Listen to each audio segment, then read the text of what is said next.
Turkey and Syria are greatly affected by massive chain of earthquakes. We all want things to normalize and we all stand with them in their grief. This video is not about dehumanizing economists or economic profession. It is much more about talking about human behaviors during these times. How do you think humans should behave in an earthquake prone area? Rationally, they should save for the rainy day. Even many economic theories do talk about such phenomenon where savings rise. But do they really behave like that? A research from China found that instead of saving, they preferred living life in every moment by spending more, drinking more alcohol, and playing mahjong. Such calamities don't discriminate between any person, but rich have more resources and insurance to cope with them, and therefore its impact is disproportionately higher on poor. Then, even post earthquake, when economic recovery is usually expected to be very high, given that now new roads and houses will be constructed, but it does not add to the capital stock of the country because we are not adding new capital, we are just repairing or rejuvenating the old capital stock.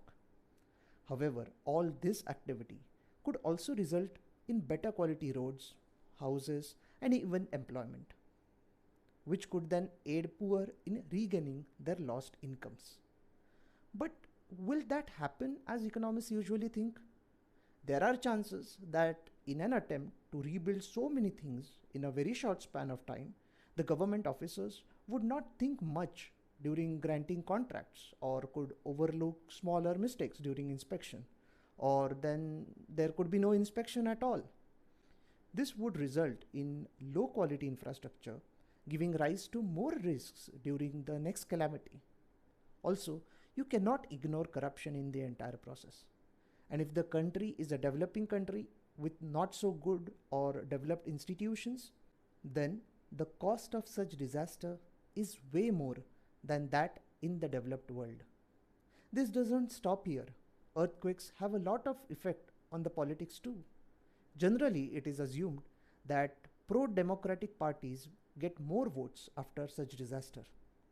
However, the ruling autocrat or somewhat anti-democratic party or leader could also concentrate power in his own hands or make relief and rehabilitation efforts better so that he can get more votes out of sympathy or genuine recovery perspectives.